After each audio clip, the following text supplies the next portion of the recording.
this episode, we will talk about these two different sounds and explain how each one works. But before we start, if you like this video, don't forget to subscribe in our channel and put like to help us to grow. Let's go!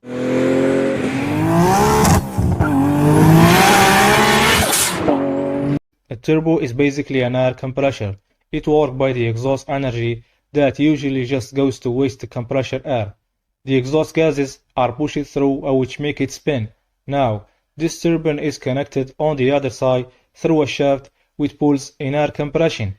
It's for your engine to consume. But why do you want a compressor air? Well, it turns out there is a replacement for a displacement. The more air you cram into your cylinders, the more fuel you got to burn. And that means a bigger band which give you more power.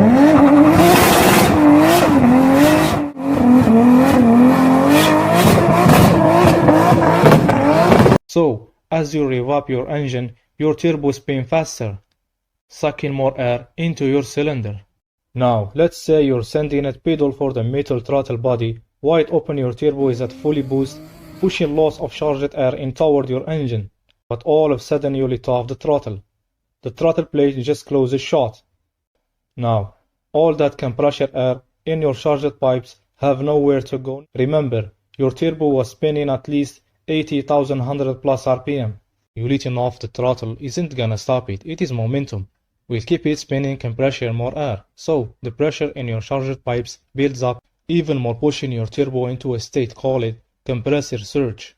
At which point the turbo is no longer effective and the airflow basically stops. Now the charged air has nowhere to go but to go back where it came from. So some of that compressor air in your charged pipes escape back through the turbo. The spinning blades of the turbo cap up that airflow, and that's exactly what you're hearing.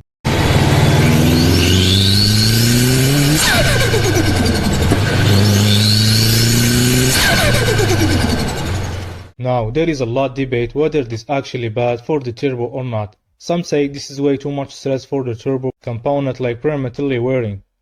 The thrust bearing inside the turbocharger loosening the shaft nut or damaging compressor wheel.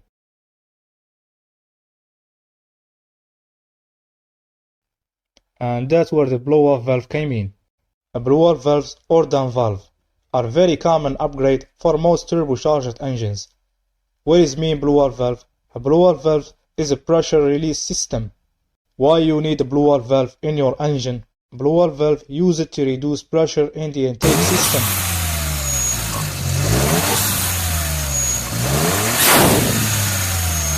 As the throttle valve is closed, thus preventing compressor surge. A blow-off valve set between the turbocharger and the throttle body, and it's prevent compression. So, when you let off the throttle and the pressure builds up in your charged pipes, the blow-off valve open up releasing the extra air pressure, and that's what you hear the push sound. A good blow-off valve will open quick enough and blow enough air to avoid compressor surge. It will also close and say quickly whether the throttle opens to build boost again, which is one of their downsides. You need to build up that pressure. You just release it when you get back on the throttle, and that's exactly why most drift cars don't run blow-off valve, because they're on and off the throttle all the time.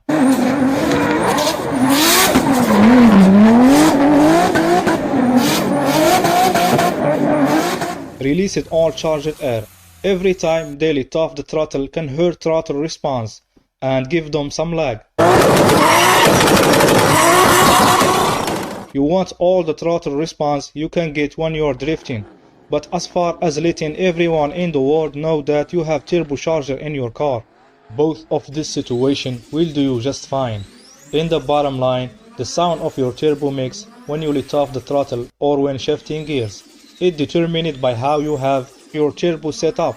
If you are right with the compressor surge, and some people call it potential risks, you don't really need anything, just happen with enough boost. But if you want this sound,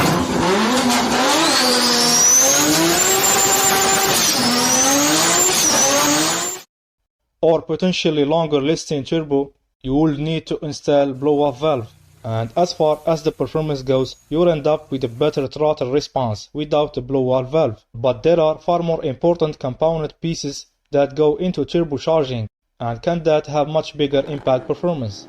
So, as we mentioned before, if you want your turbo to live a long time, you must be using blue wall valve, or you can enjoy that sound